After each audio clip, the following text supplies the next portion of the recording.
Call the meeting to order. I'd like to make a motion to approve the minutes from the September 24th, 2024 meeting. Second. All those in favor? Aye. Aye. Motion, minutes are accepted. Next topic on the agenda is the regional EMS study with Tom Irwin. He's not here, so I would suggest we don't do anything. Okay, Can can you edit? Yeah, we push that off? Because he's supposed to be here. yeah, Put it down at the bottom of the agenda. yeah, Thank you. yeah. Fire ambulance. Okay, good evening. Just want to start off with a fundraiser that a couple of our lieutenants took upon themselves to create for Breast Cancer Awareness Month.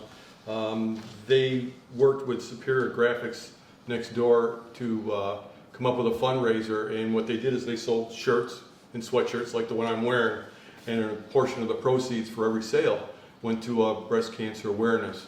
And that was through Lieutenant Colby and Lieutenant Beagle, and I just think that they need to be just thanked and applauded, and it was a great deal, and I believe they had very good success on that sale and that fundraiser, and that was very good of them to come up with that. So I just think that needed to be said. So the next thing is our ambulance committee. I believe I came back, it was the last month, or memory's bad, it's month before I talked in regards to possible purchase of a newer ambulance to rotate our vehicles so that we're not wearing them out prematurely and just giving a poor product to the taxpayer. At that time, I had come up with a price range at about $450,000 to $500,000 for an ambulance with a build time of 3 years. What we did do is we formed our committee like we asked for, and they started talking with purveyors and people that supply these vehicles. And in the last couple of weeks, they have come up with a vehicle actually that was ordered by another agency that backed out last minute. So it would be I believe in the fire districts and the fire department's best interest to look at possibly purchasing an ambulance right away. This ambulance is going to give us everything that we were looking for. It's available now. The price increase will not be there for what we were projecting. We're looking at this ambulance here to be about $100,000 and $120,000 cheaper than we were projecting 3 years from now. So the availability is right now. So I'm looking at possibly, and then plus with our trade-ins, the trade-ins that what their value is now versus what they'd be worth 3 years from now is even greater, which gives us more of a savings. So the opportunity for to better our fleet and to give us a better ambulance and to save $100,000 at least, it'd be a good idea to look at this possibility of making a purchase now. So we are going to look at the vehicle. He's going to bring it to us to check it out. It's still available, so we're hoping that we can act on this soon before somebody else grabs it from us. We're going to take a look at it, see what it looks like, see if it's something that we definitely could use from the specs that I've seen. It looks like it's exactly what we're looking for. And then possibly I'll be requesting the commission to maybe come forward with a special meeting to see if the taxpayers would be interested in making a purchase like this, which I believe would be in the best interest of the town and the taxpayers. Okay, sounds good. Can I ask that you put together a little bit of a informational sheet for us looking at the vehicle cost? Well, actually, I have that right now, if you'd like it. Sure. Okay. The vehicle cost right now is $345,000, and that's with transferring the radios from our old ambulance to a new ambulance, and it also would be to take the power load stretcher system out of the old ambulance and placing it into the new one. So, and right now we haven't got a number on as far as trade-ins. We've gotten ballpark, so that'd be something to be looking at to see how we want to act on that. But right now, the ambulance, as it would stand, to be put into service would be $345,000 for that ambulance with the still ready to be rolled out the door At an ALS level. at an ALS unit. Absolutely, at an ALS unit. Does that include our trade-in? No, that does not include our trade-in. So right now, I don't want to give a number on a trade-in because I don't want to sit there and say it's going to be worth this, and then they're going to tell us a different number. So I really don't want to give that number on a trade-in. So it's got to be $345,000 minus whatever they would give us on a trade, which right now I'm looking at about $105,000 to $125,000 savings if we act now rather than wait 3 Yeah, years. because I heard some numbers that they were possible just on a, without even looking at them. A5 was they would offer us about 25,000 for it. Yeah, That's and- including the equipment that was in it. Well, I wouldn't let it go for that. I would find that if I wouldn't part with that for $25,000. I believe myself, I would offer that maybe privately around this area. There's a couple of ambulance companies that are riding on some pretty bad rigs that might be interested in it. Okay. So we might be better off, it's a thing that we'd have to look into. But I'm thinking that 345 minus whatever our present rigs would bring in for revenue as a trade or sale. Should we set up a time to have us, because we've got to have a special meeting, right? Right, well, yes, Should we set up a date, or within the next week set up a date? Because if we wait till the last of November, which would be our next meeting, right. it's probably gonna be gone. Oh, he could be gone tomorrow. I mean, if that's why right now we're kind Because, I mean, of. if it's gone, we can always cancel the meeting. Oh, absolutely. If it's gone, now we're back on the back burner of waiting Right. 2 or 3 years. And then another $100,000 or better for a rig. So right now, this fell into our lap. It just happened to be where Dennis called and said, hey, and the guy said, well, funny you asked that. Says, we just happened to get a cancellation of an order, and this rig became available. And so if we act sooner than later, there's an opportunity to better ourselves right away and to save some pretty substantial cash. So, but yes, And to spend some substantial cash. oh, absolutely. They're not free. They're not free. But if you can save over $100,000, I mean, that's $100,000. I mean, that's pretty good savings. That would be something we'd have to look at is the borrowing of the monies, Yeah. at what rate we would get it, what's the timeline for the payback on that? And if it's an extended timeline of 3-4 years, how would we fund paying for it? And what would the impact of that, raising that money to pay it? Where would it come from? So we'd have to look at that. And Absolutely. to do that, I would like to look at a little bit harder number than 345, can we look at that a little bit tighter ballpark on that number? Not quite follow where you mean. Well, you're saying we can get this for 345, ready to go at an ALS level, Yeah. minus some trade-ins. Yeah. Do we know what we will get for trade-ins? No, because we've had a couple of places. One person told us $50,000 for A5 and then Yeah. $3,500 for A6. One's telling us $2,500. So actually, what we have to do is take a look at the one that's actually selling this rig and see what they're offering. Right. So, But that would be, to me, that would be a hard sell at a special meeting, asking for 345,000 minus what we get for trade-ins. no, we would definitely have a number because first of all we got to take a look at this rig first, because Right. so and then he would be here showing us that rig, and then at the same time we'd be looking at ours for the trade-in. So we wouldn't even bother coming back to you for requests for a special meeting till we have all our ducks in a row and Okay. all our numbers where they belong. That's what I was looking for, Yep. is somebody to take a look at it and give us a firmer figure on the cost. We will give you an exact number. Okay, great, thank you. But what I was saying was, if we get that figure within a week or two, we shouldn't wait for. Oh, a separate absolutely. meeting. I mean, Because you have to wait, 2 weeks to get the meeting going? Yeah. Yeah. So I think special meeting if it's gonna be. I mean, Right. we could probably, Should be set up, and if need be, cancel it, and if not. right, it's one of those things, I mean, it's, first one there where the money wins, that's the way it's gonna work, so.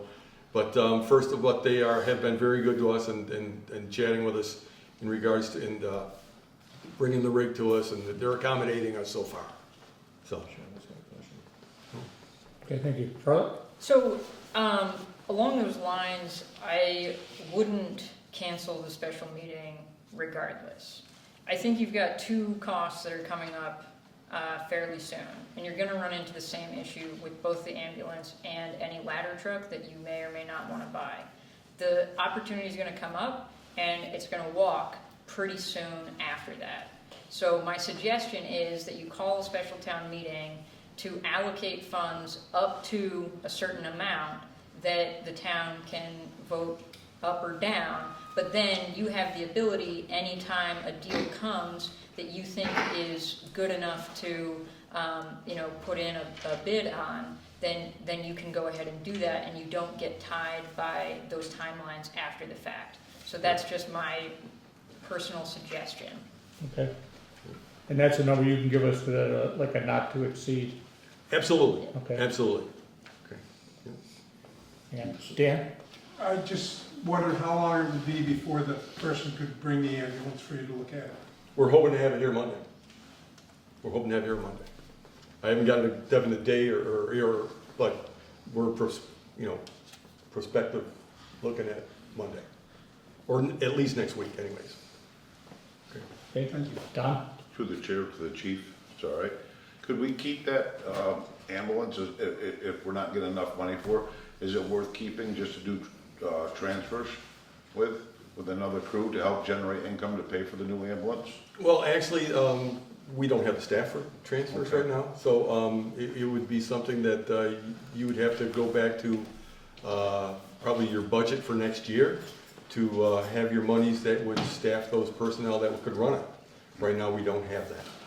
I would also throw in that both rigs have their own issues, but A5, which in my opinion is in better condition, still is fairly unpredictable and unreliable in terms of starting, which is kind of crucial to us being able to make transfers on time. So just based on that particular characteristic, it may not be the best idea. And That certainly would be a discussion when we get an idea of what type of trade-in value they're gonna give us. You know, does it make more sense to trade it in to bring the price down, the purchase price down? Or to keep it as a backup and run it as a lower level ambulance? If our number one or primary were to go down. Right. We did discuss that. What we found with any ambulance supply house that has given us new rigs and stuff, that any time that an ambulance that we've ever had trouble with, they've been right in their service rigs and right up here fixing it. If it was something that was going to be taken out of service for longer than a day or so, they would bring a loaner. Where are they located? Actually, I don't want to say, because if I say the name of the dealer, everybody's going to know where this truck is. And Is it Eastern Massachusetts? Eastern Massachusetts, Okay. I'll go with that. But I'd rather, it's where I don't want to mention the dealer because somebody else will buy it tomorrow underneath us here, so. And Charlotte, you said our newest rig is acting up also? Yeah. So our newest rig is the A5, which is from 2019, and it certainly has its own issues. So that's where you just have to sort of weigh, whether it's worth putting more into it or not. Yeah, the electrical system on that was not designed for all the equipment that we run in it. Yeah, it was built as a BLS, and it's lighter duty brakes, lighter chassis, lighter motor, lighter tranny, lighter duty everything. And then we went from ALS, you're adding more electronic equipment, more stuff to charge, heavier equipment, now you got more load. And so now, right now, we're wearing the thing out faster than we care to. Yeah, So, we've also invested money in batteries and an upgraded Yeah. charging system, but it still didn't solve the problem. Yeah. The one that you're looking at, is that heavier? Yes, this would be actually an F series, which is a pickup style, and this would be an 450. 450. We have an E350 downstairs. So this will be a bigger motor, bigger tranny, bigger brakes. So just a heavier duty vehicle. Four-wheel drive or two? Two. We're not looking at a four-wheel drive, you're just gonna get yourself in the trouble. Because you're just gonna go somewhere where you shouldn't be. So, two-wheel drive. Mr. Tom? If we assume that we be able to get at least $45,000 collectively for the two existing vehicles, bringing the total down to $300,000, and I believe the municipal rates currently are about 3.75%, and assuming a 7-year payback, which is typical for vehicles, you're looking at $4,100 a month to give you to sort of as a discussion point. So you're looking at roughly $49,000 a year, Where did you, 3% rate? 3.75%. I think we looked at some and got 5.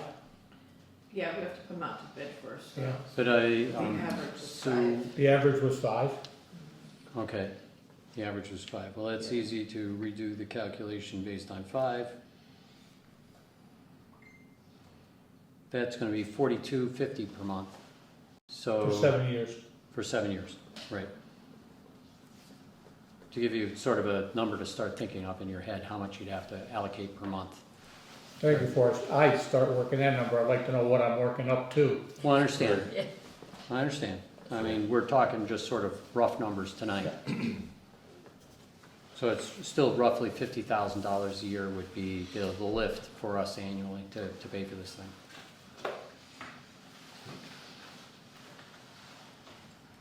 Okay, thanks.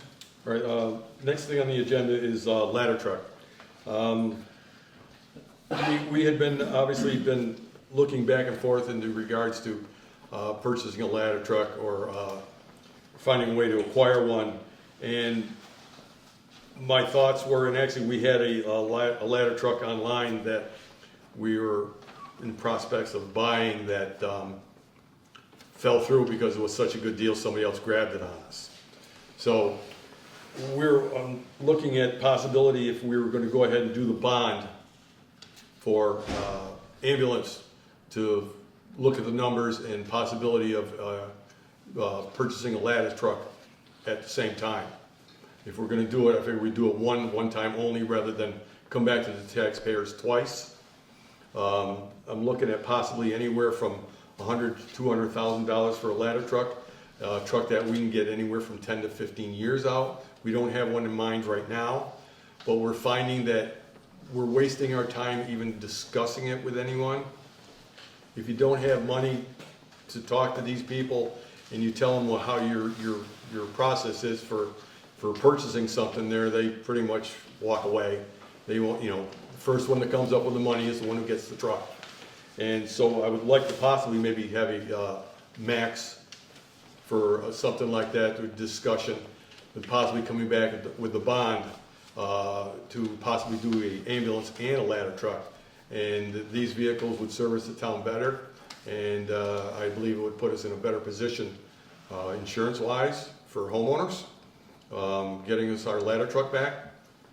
And so I would like to possibly figure on anywhere from the 345, adding 200 be 545 to possibly purchase a new ambulance and a previously owned ladder truck, and a ladder truck that'll get us 10 to 15 years. Right now we've had an opportunity for a couple of ladder trucks, and we've been in discussion with people, and those trucks got bought up. They were really good deals, really good trucks, but they got bought up. So it would be nice to have if we were going to do something like that, to have the funds ready, available, so that if we did find that truck that we needed, that we could make a purchase and a sale agreement immediately. So that'd be something I'd like to also possibly request. Okay. And again, your guess on the fire truck would be? I would maximum The ladder truck. ladder maximum 200,000. I believe we've seen them anywhere between $100,000 and $200,000, depending on what they are. I mean, So we're basically looking at 550. that's what yeah, 545 I think, 550, 545. Oh, just so nice round numbers. 550, go at 550. So that's something that I possibly would like to be looking at to maybe, look at it. It would be a savings, not a savings, but our last purchase of a vehicle was $650,000 for our last engine. So this would, and we usually were trying to do something every 5 years here to replace our units so that we're not, making a big purchase, every couple of years or putting a lot of work into trucks that are aging. So this actually, we have been used to paying this kind of prices every 5 years. So this would be like kind of in line of what we just did with our last purchase, which $650,000 for our last engine. So this would be about $100,000 less than our last purchase. And For it kind both- of for both of them. for both of them. So it'd be a brand new ambulance and a used aerial. So Chief, our old ladder truck is just done, forget about it, dead, gone. Our old ladder, our old ladder we actually used to have, yeah. that is being used in Kentucky right now. Oh, Okay, that was sold by Chief Belter. And the idea of the other truck that didn't materialize, that were, working it. yeah. Okay. Want to go on to the next thing? Yes, please. Okay, the last thing is our OSHA, and I believe I'm gonna turn this over to Charlotte, she's looking for approval. Yeah, so back in, I think end of August, I shared a couple of policies with you, including bloodborne pathogens, lockout, tagout, and hazmat communications. And I think, Mike, you took the hazmat communications over, but the bloodborne pathogens is set, and so I'm hoping that we can get that approved and adopted into policy tonight. There have been no significant changes or edits to that since we saw it last. Okay. Can I get another copy of that, please? And my third request. Yeah. Sure. Thanks. I've got probably like 3 revisions that I've been reviewing. I'd like to look at and again, all of them were done very well. I don't have a problem with signing them and approving them. Yeah. And then just from there, for the other part of that OSHA is we need to do the actual training on that. And the Yes. sign off for the training, which. Yep, yeah, so that's in progress. I plan to, on Halloween at the end of this month, print off a list of who's completed that and who hasn't, and, Okay. yeah, Yeah, we got an extension from OSHA until December 18th okay, to complete all of that, including the respirator, SCBA, fits, physicals, hazardous communication, lockout, tagout, and some small items they wanted addressed in the fire station. Yep. Some of them are already done, everything else is Yes. pretty much there, except for the 3 policy approvals, yours and 2 we've been working on. Procedures are done, sign off on the procedures, and then we just have to do the training, and then submit those to OSHA, will be good. sounds good. Yeah, so those, in terms of those trainings, they are underway. Most folks have completed those, both call and full-time members, and I will be sure to follow through Okay, with those who have not. okay, great, thanks. Anything All else? set. Sir? I'm That's good. it? Thank you. Do you wanna approve that, or wait till Mike? I'd just like to read it one more time, and I'm sure Jim would like to look at it one more time too, Okay. and then we can just, if you're already training to it, then you're assuming we're gonna accept it. Well, the bloodborne pathogens training is, it's set by Is OSHA. the awareness part of it? So it's through an online program called Okay. Fire Rescue One Academy. Yeah, On another subject, while you were looking at that online for bloodborne pathogen, did you happen to see anything on hazardous communication and yeah. Yes, Online and lockout tagout? yes, Okay. which Could you is, yeah, both of those are present on Fire Rescue One. Fire rescue one? Yep. Can you send me the link for that? I can.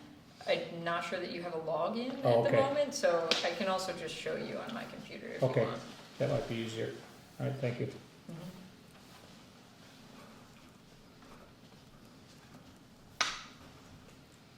Bob? All right, I got a call from the town planner about accessory dwelling units and mobile accessory dwelling units. That's, you know, a small tiny home that they put on the properties. And they were wondering how we were gonna address the connection of the water, whether they could be hooked up to the house via a hose, or whether they need their own service, and what our rate structure will be for the new dwelling units. So we need to develop something for the bylaws that state how the rate structure is gonna be, and what are the specifications for whether or not it needs its own connection. I How's think the it- town handling the sewer? I have no idea. I think that if it's a standalone unit that is built in place, that it should have its own service connection. And if it's a mobile unit, it could be connected with a hose. And I think that either way, whether it be mobile or in place, that I think there should be a rate structure for it and be charged according to the same way we charge a home. Because basically, there's gonna be a family of 2 to 3 people probably living in these small units, and they're still gonna be using water. So it would be like an apartment on the same property. So that mobile unit, would that be there for a month or two and then moved on someplace else, or how's? That's a good question. That's what we gotta set up the guidelines for, whether or not it's just there for a month. You know, if it's a relative moved, came in out of town, parked their RV there for a couple weeks, or whether it's a unit that they're renting out to somebody. Could I just jump in and kind of help clarify some of this? Mm-hmm. Okay. Go ahead. No, here's something real quick for the town sewer. So we're looking at 3 different type of structures, and I agree with Bob, okay? So our state just passed a bill, which was House Bill 4707. Becomes law in February of 2025. And planning board, we're trying to figure out what the guidelines are, because a lot of people are assuming that we can just hook water up and sewer up and go. And we have a pretty, you know, DEP would, you know, make sure those sewage hits the ground, water, we gotta worry about backflow prevention. So we have ADUs, which is an accessory dwelling unit that's already currently in our bylaws, and that's up to 900 square feet, disattached from the house. Okay. Then we have tiny houses that would be, I believe, 400 square feet and under. That would be on a foundation, which would also need it. And then we have what's coming up to be called mobile tiny houses.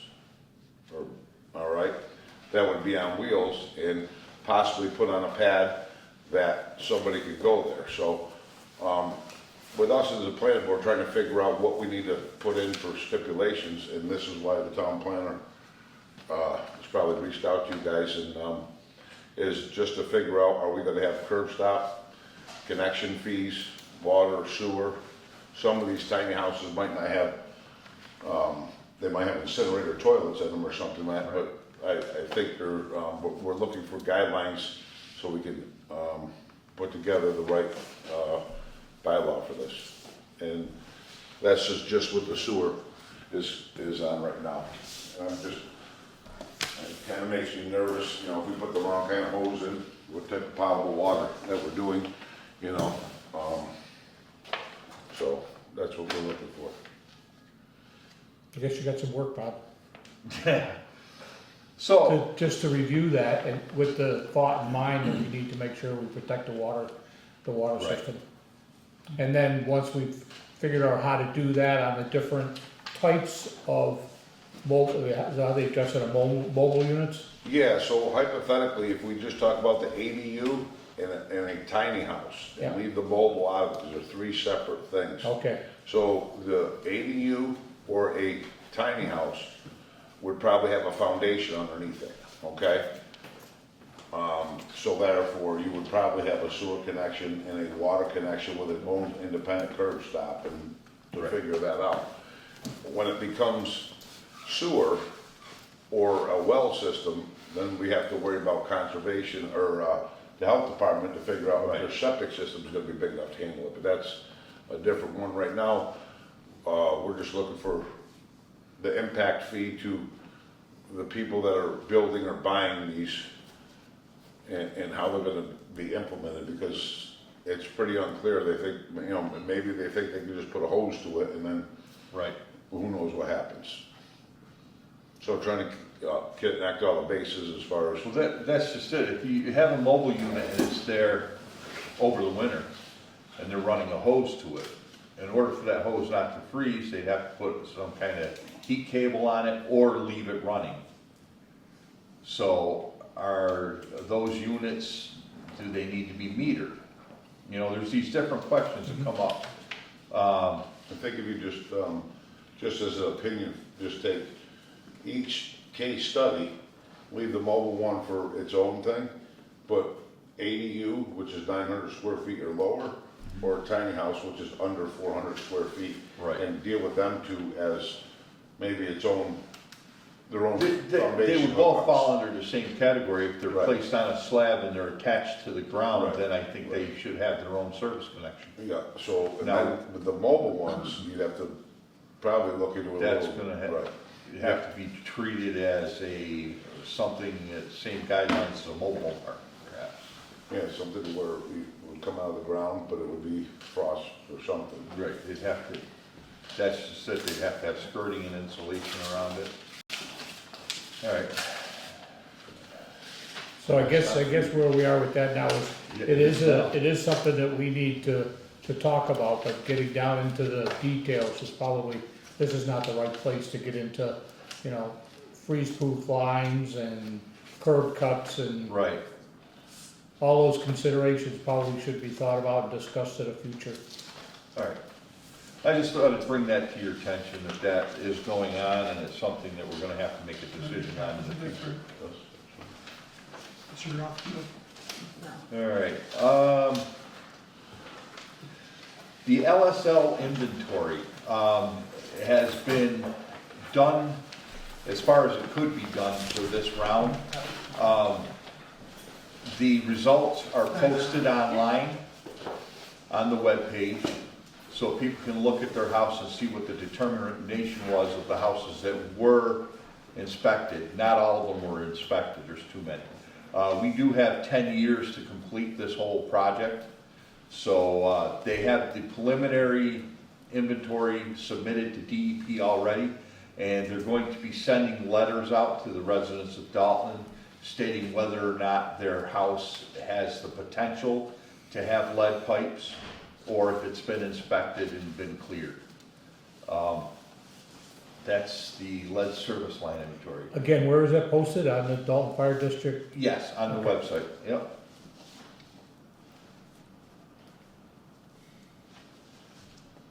I applied for a $30,000 cybersecurity grant. I had Ty and Bond help us with the paperwork and the scope of work. It was submitted, I'm just waiting to hear whether or not we got it. I'm going on Monday out to Burlington, Mass. For a cybersecurity class with DEP. And at that time, the people that did the assessment are going to be there, and I'll touch base with them and see what the expectations are of us getting that grant. And what can that grant be used for? For cybersecurity for the water department. Which computer? Computers, SCADA system, Okay, decrease our vulnerability and educate the staff on proper procedures and develop policies. Okay. Okay. All right, we did a ton of dig safes this month. Seems like every day we had like 5 or 6 of them. We did the 6-month meter reading. We've been working on the fall cleanup. We marked and raised all the gate boxes on Pleasant Street for the repaving project. We had a heating company come out and check all of the furnaces and the boilers in the system to make sure everything's set up and maintained for this winter, you know, service them. We had to bring the maintenance truck to Dejanna Trucks to get the compressor service. They did that and did the maintenance. We were getting a code on it, but they fixed that. We repaired the hydrant on High Street at Carson Ave. I started the backflow testing, and that's it. Thank you. Yep. 6-month meters are done or up? Huh? The 6-month meters are done? No, Or they're almost done? we're working on them. Some of them I'm gonna get when I do the backflow testing.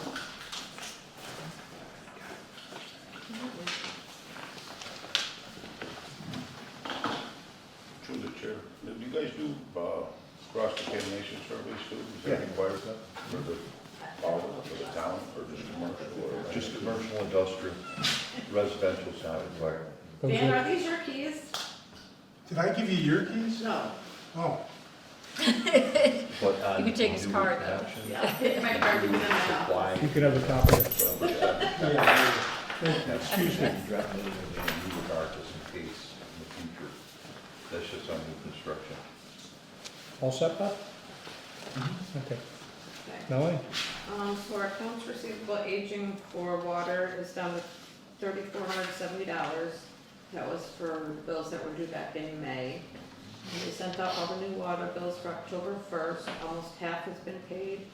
We've got $233,000 that has not been paid yet, but they're not due till November 1st.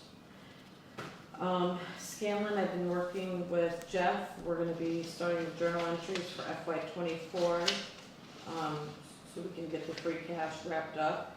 And Vadar is just about done with our chart of accounts, and we're hoping that the new accounting software will be up and going by January 1st.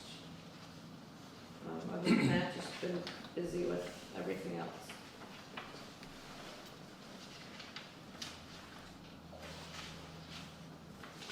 Thank you.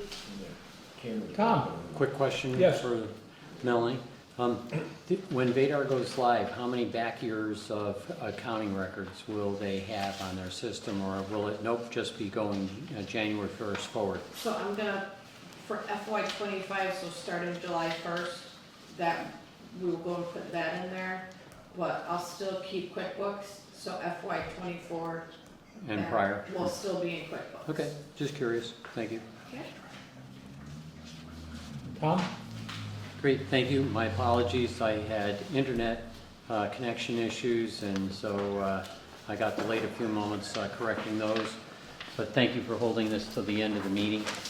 I have a copy of the letters for you. This is the cert top one is the letter that I drafted for our fire district. Is that the same as what? Well, I updated the date to the 29th Okay, of October.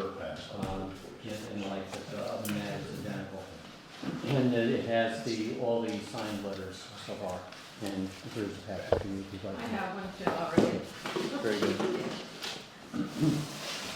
So what I'm asking, or what's going on is the University of Massachusetts in Boston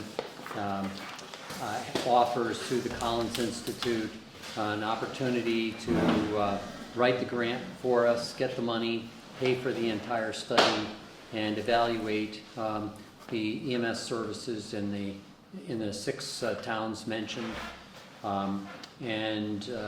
Without obligation to any one of the towns to follow the recommendations of it, but at least to assess where we are and to see what they recommend as possibilities currently and in the future.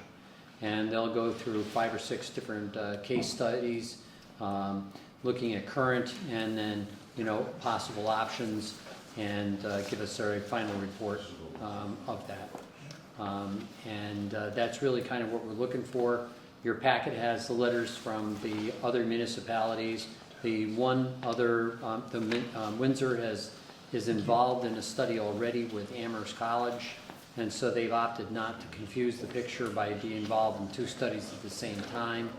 They are not in there per se, but we have all the call data, dispatch data for them, because it's all through our dispatch there at the police station.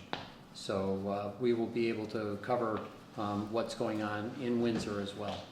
So that's really what's going on. And again, to release this thing and move it forward, all that's left is for you folks to approve it by signing the letter before you. And any changes you wish to make to the letter are fine. Please let me know, and I'll be happy to edit it. And if you wish, I can send an e-version, Word version over to Melanie, and she can do it. You roll your own, tell me what to do, and I'll be happy to help. That might be the easiest way to get it to all of us for signatures. Well, Go ahead. I've noticed all these letters that you received, except for Savoy, none of the fire departments have signed it. It's all been a selectman. Nothing against the selectmen, but they don't do the work. And I think there'll be hard feelings if you don't get the fire departments behind you. So at this time, I'm not gonna sign it.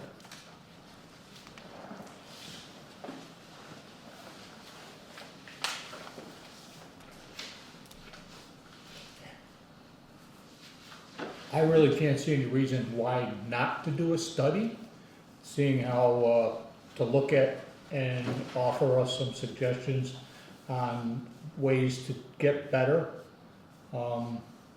As long as there's no commitment, which you said there's no commitment that we have to be involved in it, but it's an actual study of, and we'll be able to look at what other communities are doing and where there's an overlap in service or whatever. I think it's worth looking at anyways, to collect more information. Whether we go forward with it or not, let's see whether it's worth the effort that's gonna be going into this huge task of regionalizing this service. And I make the motion that we wait till Jim's here to discuss it. I'll second that. All those in favor? Aye. Aye. All right, so then Jim is out of town for, I think another week or so. And then we'll have to talk about, his thoughts on that. Okay. Putting you off another month, Tom, I'm sorry, Mm-hmm. so.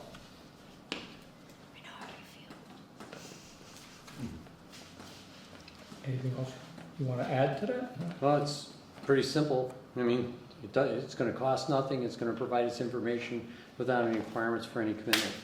And I know Peru's gonna have no problem, because the fire chief was sitting there in the meeting at the time that it was held, so getting his signature on it is really kind of nothing. The same is true in Hinsdale as well.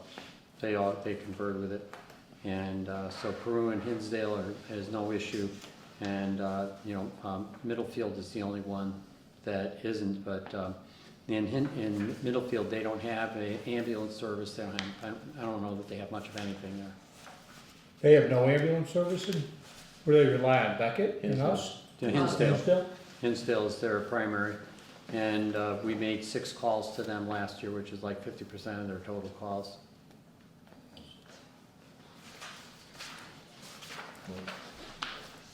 I don't know if I can add into it or not, but, through the chief or whatever, but I mean, our ambulance in Dalton does go out and respond to the hill towns. It does. Yeah, and a study, regionalization will be coming, whether anybody wants to believe it or not. Oh, I believe it.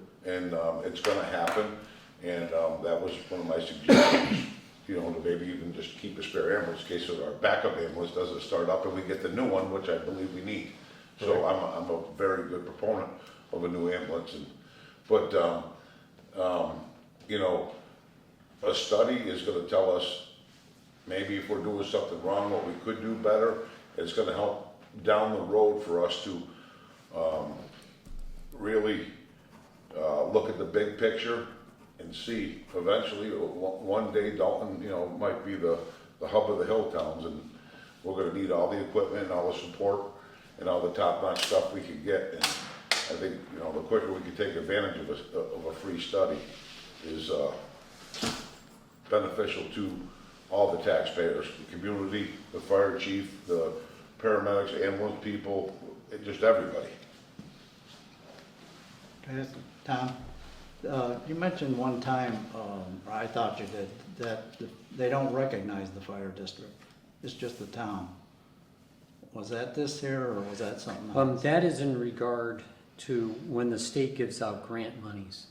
Okay. And it also involves when, if we were trying to get green communities monies to be able to get, like, the chief's truck being an electric vehicle, we would have to do that through the green communities, and it would have to be recognized, the state would recognize the town and not the municipality of the fire district. So this has no state money or anything? This is state money. Hinsdale would actually, to get around all of that nonsense, Hinsdale would be the main sponsor of the study, just so we don't have to go and beg. And so it's actually going to be performed that way, just to get around the issue of, well, it's got to be directly with the municipality for the grant money to go to a particular town. So it'll be Hinsdale, it'll be named. We're within this within the study. Dalton is part of that 6-town block. It will give us information about, you know, if we build our fire department, you know, what might we want to have in it? How many trucks do we need? What are the underserved areas? What do we have to worry about in terms of those underserved areas to be more focused? You know, does it make recommendations in regard to dispatch that maybe this town or that town or something else might be better served if they were to come to our dispatch service? God only knows what they're going to tell us in terms of recommendation, but all that stuff's on the table for information that they might provide to us. So that I understand this right, the state doesn't recognize us as for grant money. Correct. So it would be in Hinsdale's name to conduct a study for all of the towns mentioned. Correct, but I will be actually the legs for Bob Graves to make that happen. So it's actually going to be me doing all the work. Charlotte? Just a recommendation. I don't think that, you know, it's a completely moot point to consider the fire departments and making sure that we're maintaining good connections and relationships with them. But I wonder if maybe, you know, one of the commissioners could reach out to the chiefs of the different fire departments and just, you know, talk to them between this meeting and next meeting to get their sense of how they feel about it, and maybe talk through that whole process. And that way you can come into the next meeting with a better idea, and also potentially repair some of those relationships that have had some rocky times recently. Okay, that's a good idea. In my communications with each of the communities, they have spoken nothing but highly of the fire departments and their support through all of the challenges. So there's no ill feelings, just so you're aware that that's kind of what you're going to meet. If there's any concern, it's that I've heard, it's that they're a little bit cautious about Dalton just from their experience with the Central Berkshire Regional School District, where we have, you know, the largest percentage of voters on that particular committee, and they, you know, many of those smaller towns have felt the weight of our larger voting fraction. But other than that, they found us to be good neighbors. Okay, thank you. Any other comments? Okay, I'll make a motion that we adjourn. Second. All those in favor? Aye. Aye. Motion can pass. Meeting is closed.